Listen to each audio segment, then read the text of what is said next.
Hello, everyone. Sarah here. Today, we're going to be getting into the conversation around what we've received and what we see, because this impacts every relationship that we have. What we've received becomes what we see. And why this is important is because what we saw built, what we saw modeled, what we saw taught, what we saw explained impacted what we feel. So what we saw built becomes what we feel, and what we receive becomes what we see. And a lot of us are in this space of, I'll believe it when I see it, or I'll see it when I believe it. This duality of which comes first, the chicken or the egg. And in this, we can be very confused about where we stand within ourselves, and where we stand within relationships, and where we stand with relationship to the things that we desire in our lives to have that we don't yet have, and our belief on if we can ever receive them or not.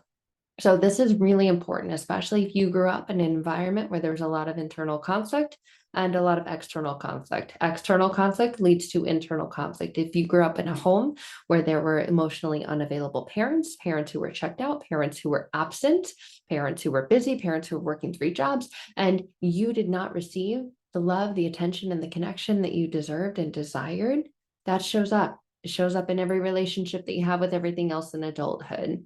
So what you've received becomes what you see. If you received emotional disconnection, you see that everyone you're in a partnership or relationship with is emotionally disconnected. That begins the filter and the lens in which you live and see your life through and live through. So even if you've got an incredible partner relationship now, you may not see all the incredible, wonderful, and good things about them. You may see their limitations, their lacks, their faults, all of the things and areas in their life that they're falling short. And this becomes so easy to get stuck in this perpetual cycle of seeing limitation and lack. And in that, there's conflict, because you want to have the relationship that you deserve and desire. Yet you are seeing as this person, and this and that, and them and they. And it becomes this stance where you're not seeing the things that you want to see. You're seeing the things you don't want to see. And then you're internally conflicted because you were modeled external confliction. So we're going to get into this today, how our early environment sets the stage and foundation for our older environment. So if there have been many, many times where you've seen conflict navigated through this pathway of anger and resentment, you felt it internally, you saw it expressed externally. Let's say you had one parent who was emotionally unavailable, who was very, very into themselves, emotionally absent, and the other one that just did whatever they needed to try and follow behind them and fill in all the little potholes to make sure that the road was smooth and that it was safe and everyone was taken care of and everyone was okay. If you had a parent who was a narcissist, another parent who was a codependent enabler, if you want to put labels on it, and you saw expression of conflict that was navigated with anger, with because I told you so, because I said so, because I am the parent, because I am the dad, because I'm the mom, because I am the parent and you are the child, because I am up here and you are down there. And if not, expect pain to be experienced. And you're thinking, no pain, no pain, no pain. It's not a no pain, no gain. It was like no pain, right? No, I want you to love me. I want you to feel connected to me. I want to feel loved and connected to you and by you and supported with you. But if you didn't feel that, if what you saw and experienced being modeled was confliction, was navigation through anger and resentment, if you don't do this, then I'm not going to do that. And this power play and a constant power tripping, that's what was modeled for you. And that becomes this basis and foundation, which everything else is built on. And you're trying to navigate through this now and wondering why every time I do this or do that, I feel resentful, I feel frustrated, I feel angry, I feel so like, I can't handle this. And you never saw navigation through conflict with understanding, with gentle, healthy, supportive space that was held, with compassion, with connection. If it was conflict over connection instead of connection over conflict. And now you're trying to figure out, how do I switch that? How do I flip it for me? Because I know that I saw that modeled through them and I want to change it for me. But if that's what I saw modeled, that's who I became, and that's who I've become, and that's who I am. And your internal and unconscious mind made this statement and this declaration: that is who I am now. I am someone who is angry and resentful and doesn't know how to navigate with compassion and now navigates with confliction. And I'm sick and tired of being conflicted in every area of my life and in all of the relationships in my life. So if you never saw two people navigate conflict without anger and resentment and build deep, healthy, strong, loving connection and deep intimacy, and intimacy is singing to me, them singing to them, and meeting there. You can't do it for another person. You cannot get another person to see into themselves what they're unwilling or blind to seeing. Doesn't work. And so many of these relationships where there's an emotionally unavailable person and someone who fears emotional unavailability, they try and force it and it doesn't work. And you may be in a state now where you're trying to force it for yourself or another and realizing this isn't working. Why is it not working? It's supposed to work.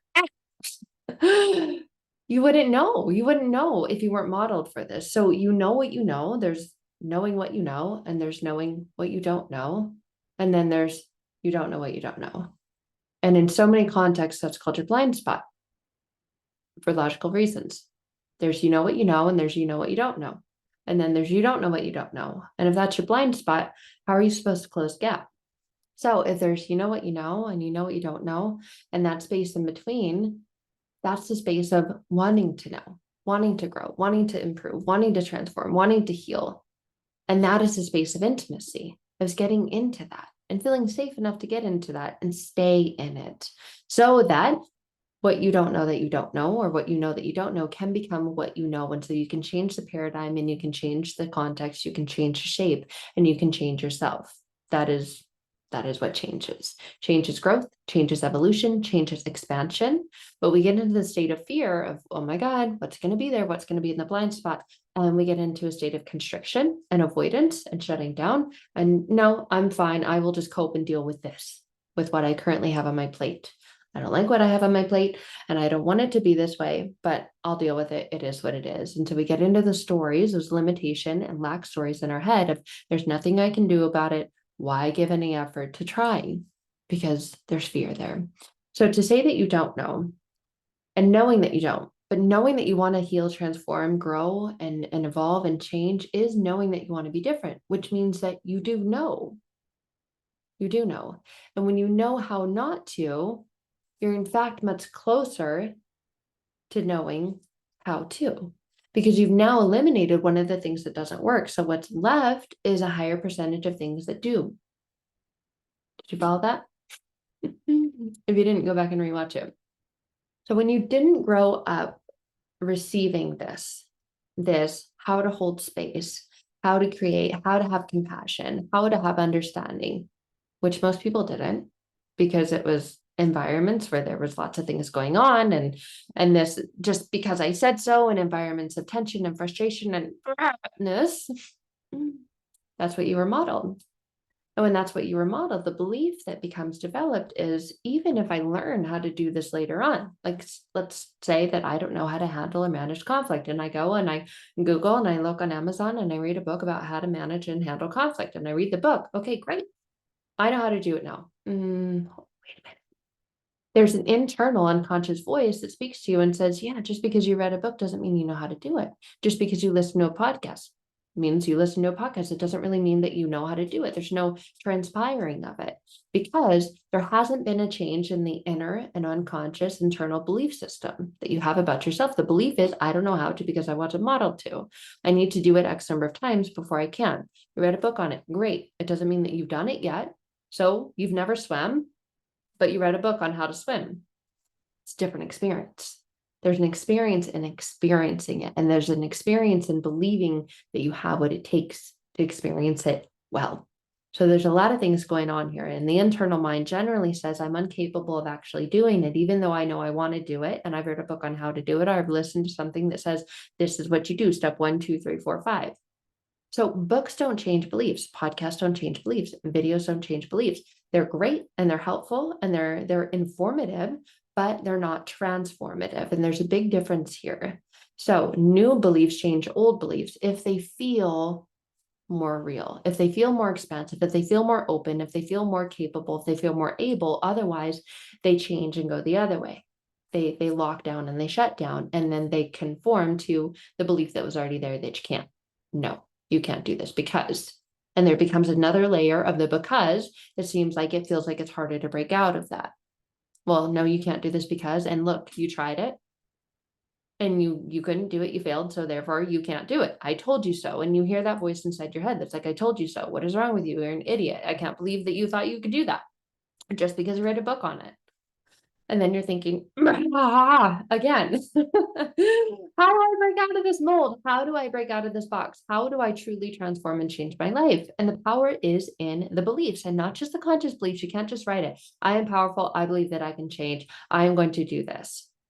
It has to be in alignment with your unconscious beliefs. Affirmations, mantras, statements of truth, whatever it is that you want to call them, are great. And they're most effective when they're in alignment with the unconscious beliefs that you believe you can do it.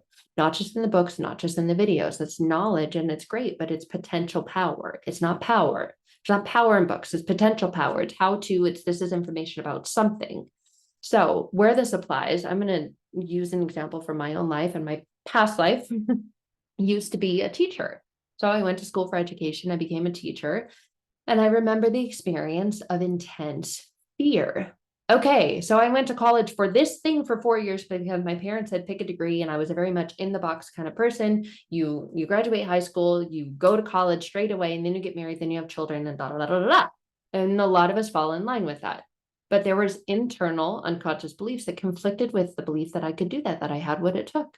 And there was a period of time where there was an intense amount of fear that I didn't believe I could do it. So I played small. I kept myself small and stuck. I worked at a daycare, and I didn't even go interview. I knew a friend that worked at a daycare in the preschool room. And I said, hey, do you guys need any help or anything? Like whatever, I can, I'm looking for a job. I can work wherever.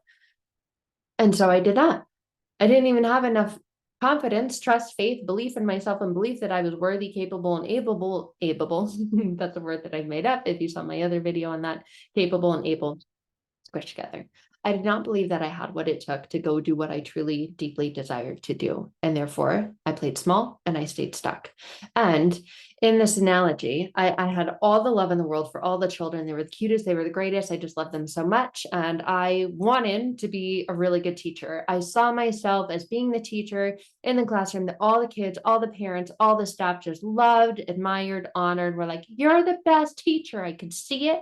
And it was like, oh, but then when it came time to making that dream a reality, oh my God, I had to put myself out there. I had to craft up a resume. I had to interview. Are you kidding me? I had to interview on a panel. There was a principal, there was a superintendent, there were other teachers in the grade in which I was applying for the position for. Whoa, that was intense. And that met the belief in myself that I didn't have what it took. So instead of going to do that, I just text messaged a friend and said, hey, I heard I'm not sure if it is, but if your little preschool is hiring, and she said, yeah, sure, come in for the interview. Again, that feeling, even though it was such a different environment, mustered up a little bit of courage that I had and did it and got the position. But I was playing small. I was playing so weak and so small and so woe was me. And all I did while I was there was dream about having a real job someday and dreaming about what I wanted to do and knowing I was getting paid half of what I should have been being paid. And this is just one example. We do this in so many areas of our lives. We do this in relationships. We want a loving relationship, but we're settling in relationships. We're settling because the internal unconscious belief we have about ourselves says, you don't deserve that. You're never going to have that. It believes all of those things that we hear in our mind. And the majority of those things are negative and critical and judgmental, yet we believe them and those become our identity. So we enter into this internal conflict, this inner conflict that we have that leads to and holds on to resentment and anger and becomes an expression of what was modeled for us when we were younger. And it's like, again, how do I break out of this? How do I break free from this? And we realize, but we don't know it yet, generally, I'm self-sabotaging. I'm stuck in this loop. I'm stuck in this cycle of negativity and criticism and resentment and anger in my own mind and disappointment. I'm constantly disappointing myself. Well, hello, this feels familiar. My parents are disappointed in me. And every time a holiday comes around, our birthday, they're like, when are you going to get a real job? When are you going to get married? When are you going to have kids? When are you going to do this? When are you going to do that? And so we stay stuck in this cycle. And then we don't say anything because we don't want them to be mad at us, because we don't want them to be mad at us when we were younger. So we just stay small, we stay quiet, we stay shut up. We don't say anything. Yet we stay in the anger and the resentment that we feel from that. So that is the state that we stay stuck in. And that gets projected onto all of the other relationships. I'm not going to say to you the way that I really feel because I don't want you to be mad at me. So I'm going to hold it in, bottle it in, stuff all those emotions and feelings down, suppress them for a time, but they got to come out somehow. And if they don't, then that creates a number of other problems. So when I let them out on myself and or the people that I'm in relationships that are closest to me. I let them out on my partner. I let them out on my children. I let them out on this, on that, and that. My boss, on my blah. I'm getting into arguments everywhere because the anger's got to come out some way. And so many people that I work with who haven't let it out emotionally in a health and safety way find out that it comes out in the most unhealthy ways. It comes out and expresses physically in the form of disease, in the form of all kinds of bodily and physical issues, because we've suppressed it, pushed it down, and shoved it into other areas of our lives. We've compartmentalized it because we don't feel safe to express it in a healthy way, or we don't know, we were never modeled, taught, or displayed that. So then we think, I got to read a million books on this stuff.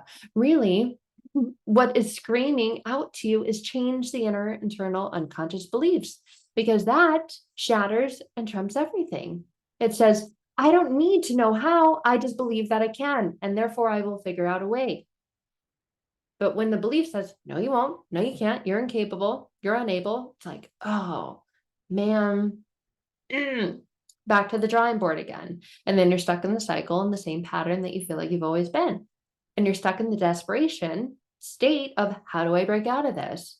And far too many people feel like they're stuck in the desperation state. Just like when I was in the little classroom with the little preschool kids. Were they the cutest? Absolutely. But I was in a desperation state.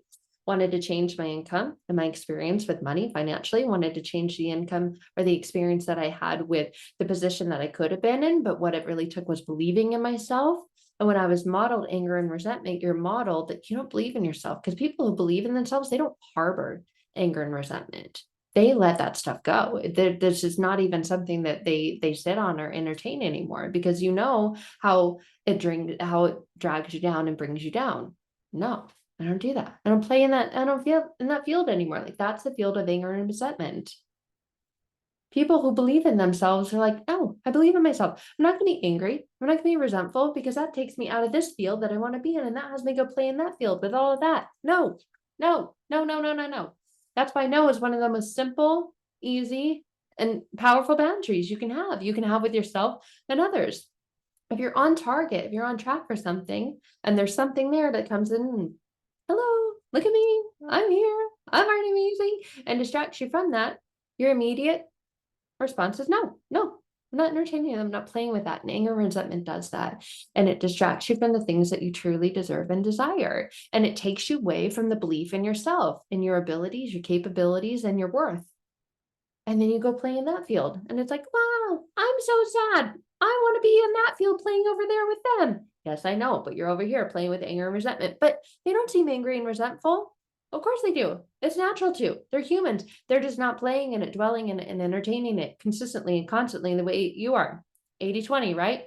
You're 80% resentment and anger, and they're maybe 20%, but they're 80% belief, hope, faith, trust, action, knowing they can do it. Oh, so how do I get from here to there? Right. You reprogram your inner conscious beliefs about yourself, because those are what have you do the things that you do when you do. There are different things that you do when you believe in yourself versus when you don't. And you know that because you've been in that state of not believing in yourself, not believing that you have what it takes, not believing that you're worthy, not believing that you're capable, not believing that you're able, because of the things that you had modeled for you in your past. Those are the things you're holding on to. That's that 80-20% over here, the anger and resentment, the bitterness, the disappointment. I hate this, everything sucks, versus, okay, not everything is perfect. Nothing ever has been or will be, but it's so good over here. I am capable, I'm worthy, I'm deserving. I am going to go for the things that I desire. I am going to believe that I deserve to receive them, and therefore I'm going to experience them. A lot of people call that manifesting. You can call it whatever you want, but it's an internal reprogramming of having been modeled an environment that looks like this, doing the inner work to transform, to get out of that and into this. And that is what it takes. You're not stuck in the things that you were modeled growing up. You're not. You can see it as that's what you experienced. And your experience of your life that I had an experience with was a projection of the beliefs you have about yourself. That is you. It is not personal to me. I can choose to transform. I can choose to change. I can choose to be on another path and a different trajectory. Are you going to be mad? Maybe. Am I going to let that hold me back? Are you? That's a great question. And if you feel that there are things internally that are holding you back from that, that's where to spend time. So whether it is that you decide, hey, Sarah, I really want to work on this. I really want to transform this. I really want to break through this. And I want to do it very quickly, one-to-one with you. Or I am really, really close. I feel like maybe just some more tools, support, and guidance. And you go on a self-led journey. Maybe that's one that you go within our Transforming Past Pain to Present Power program. Whatever feels most in alignment with you, whatever feels most right for you is. And when you find out it isn't, you continue on the journey to finding out what is. So with that said, there's an invitation to connect and see what feels most in alignment with you when you're ready to heal, transform, and break through. So you can find out more information on the different ways and options that we have to connecting, to going on an even deeper journey within, to doing just that in the links in the description below this video. Until then, I'm sending you so much love. All right, guys, that is it for today. See you soon. Bye for now.